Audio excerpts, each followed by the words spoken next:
Hello, friends and enemies. Randy Harsh here, and here are some thoughts about Arc Raiders.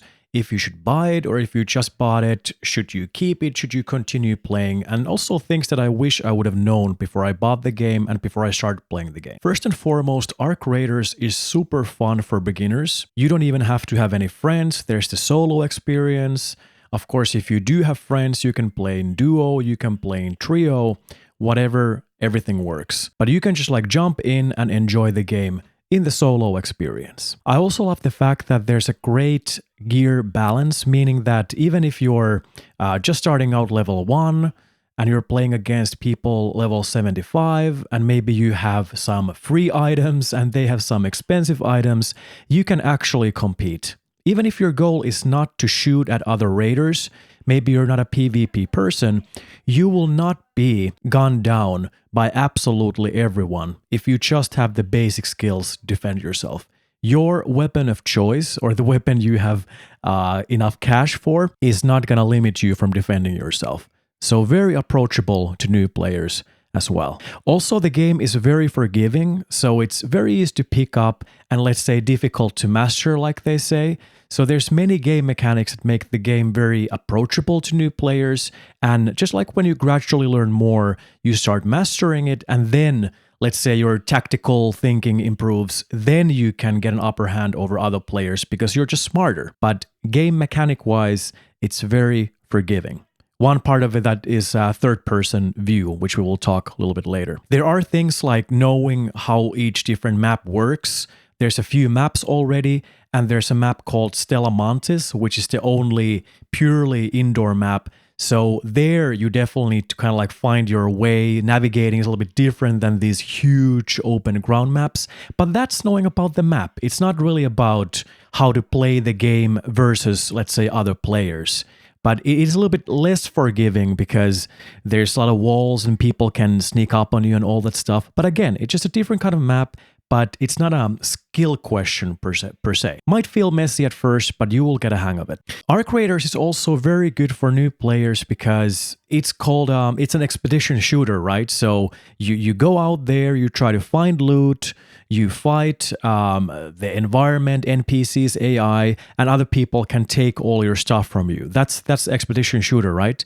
And they can be a little bit sweaty. Maybe you've heard about a game called Tarkov, and it's super hardcore, super unforgiving, and people steal your stuff all the time, and you feel this almost heart attack kind of anxiousness around the clock. And while Arc Raiders has a healthy dose of anxiety and tension, what keeps us coming back to the game, it's an appropriate proportion. It's very friendly for casual players considering the genre of the game. It's very good for casual players even though it is an expedition shooter. I already mentioned the third-person view versus a first-person view, meaning that you can actually look around corners.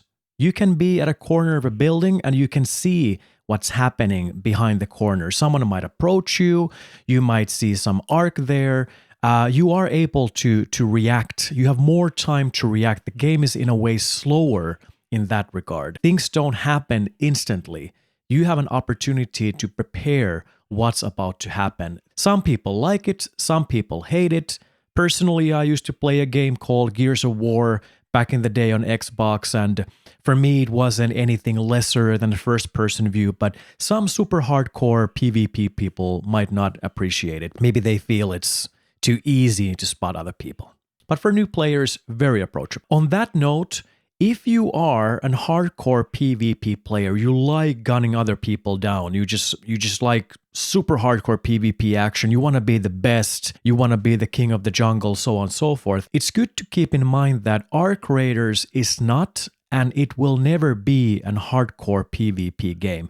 Yes, it is what they call PvPvE, and the PvP is at the beginning, but in fact Arc Raiders was originally developed to be a PvE game, player versus environment game, playing against NPCs and AI and so forth, but they slapped the PvP element on it because they noticed that pure PvE in the game seemed too boring, so they slapped the PvP element on it to add this tension, and we all love that they did. There is this tension, there's this anxiety that anyone can jump on you and take your stuff. That's the magic ingredient there. But if you're expecting there to be some kind of PvP, let's say lobbies and some kind of leaderboards and insane bragging rights, you will be disappointed now and in the future. The CEO said so. It's a PvE game. PvP has been added on it. It's a key part of the game, but that is not the core of the game. Some people, some streamers like Dr. Disrespect, for example, maybe he's been a little entertaining about it, but he's also repeatedly said that he feels the game is unathletic and all this stuff. I maybe don't agree with him.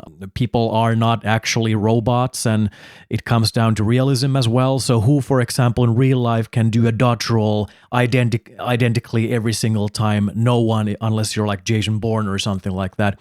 But regardless, streamers have felt like maybe it's not accurate enough, and maybe the third-person view actually is for casual gamers, like I said.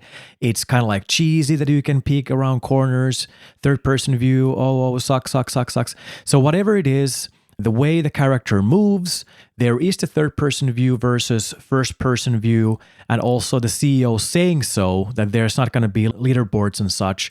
Just be prepared that there is PvP, but it's not going to be the core of the game ever. Personally, my approach to PvP in this game is that I mostly like to collaborate with other people, but I love it when I'm betrayed, just to keep me on my toes for the next 10 or 20 raids. So yes, PvP needs to be in the game, but competitive PvP never gonna be a part of the game. Period. Well, as this is an extraction shooter, in this genre, there's usually wipes. Could be every 2 months or 3 months, depending on the game.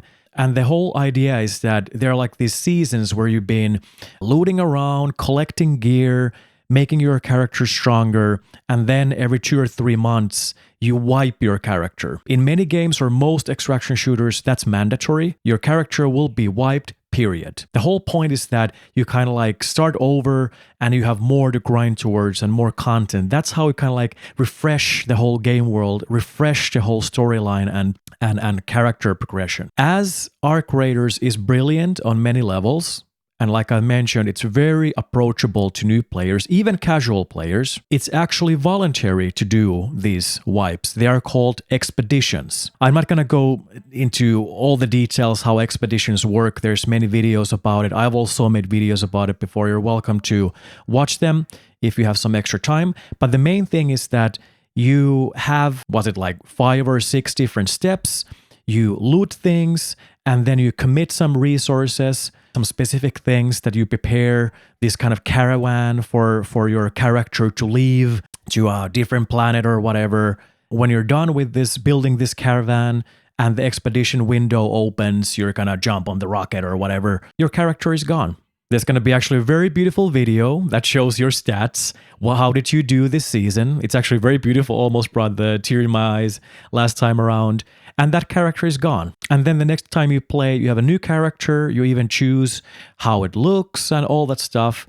You get to keep some things, but not things like blueprints, which are basically these things that allow you to craft more or less strong things like weapons and backpacks and all that stuff. But basically, you will be starting from scratch. Level 1, looking for blueprints, 0 money, all that stuff. But like I said, the great thing about this in Arc Raiders is that these expeditions, as in wipes, are voluntary. So you can choose if you want to do them or not. There's many reasons to do them or not to do them. There are these permanent bonuses, like you get some extra skill points towards your character progression. You get these temporary bonuses like extra XP and better at fixing weapons and gear and all that stuff. And it's all up to debate. Is it worth it or not? I personally did the first one, even though I didn't get the maximum permanent benefits, and I will continue doing all of them because I think it's the main community event. But some people do it only for bonuses, but they might feel like they burn out when they grind towards it or whatever. But my main point is that they are voluntary, at least for now. So if you hear talk about expeditions, these wipes, they are voluntary in Arc Raiders. So very nice for you.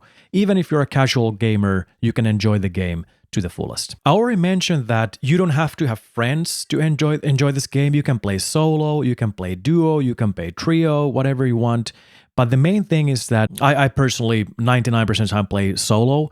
But the main thing is that you will benefit greatly and get the most out of the game if you are able to use a microphone. This game has something called proximity chat, meaning that you can actually talk to people with your voice that are near you. It actually creates very funny situation encounters because the audio is realistic, your voice actually jumps off the wall, and if it's an open space, it sounds different, like versus Stellamantis indoor. It feels like you're actually talking to people, and you can actually be behind a rock and yelling someone down the hill, "Why did you shoot me? I'm friendly." And "Oh, I didn't see you. Oh, okay, sorry. I'm sorry. Just an accident. I threw the grenade at you by accident. I thought it's Ark, blah, blah, blah."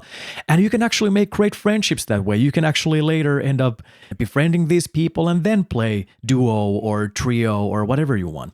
But the main thing is that it is a PvPvE game. So you will be facing Ark, as in the AI, and you will be facing a lot of raiders, as in the other players. And proximity chat allows you to announce yourself so that you don't startle anyone and they think that you're stealing their stuff and shoot you right there. You can actually introduce yourself, "Hey, I'm friendly," or somehow diffuse the situation verbally, quite frankly. Also, if you need something, sometimes people even ask that, "Hey, are you looking for something specific?" "Oh, I'm looking for this rusted gear." "Okay, I have one, here you go." And again, you make friends. And of course, also, if you happen to be more competitive by nature, also you can troll people or kind of like have these funny conversations that "I'm gonna get you," or "You suck," or "Your mama is this and that," whatever, without it going toxic, of course. But the proximity chat is like 95% of the social experience of this game.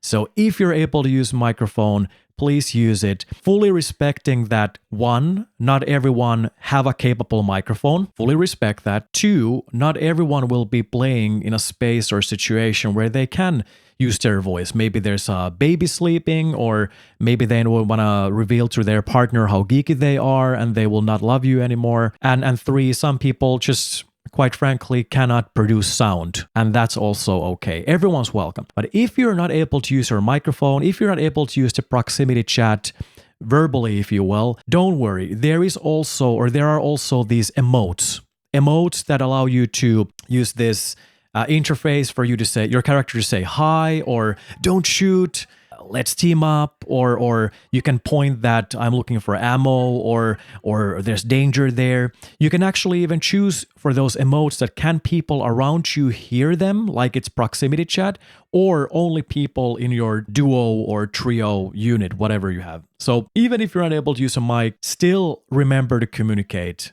This game is social. It's in a way a social experiment, a social experience. You'll get so much more out of it if you try to communicate one way or another. And if those emotes are out of your reach as well, then there is the third level. Even just like blinking your flashlight on PC, that's F. Console people, I don't know what you press, but you know the drill.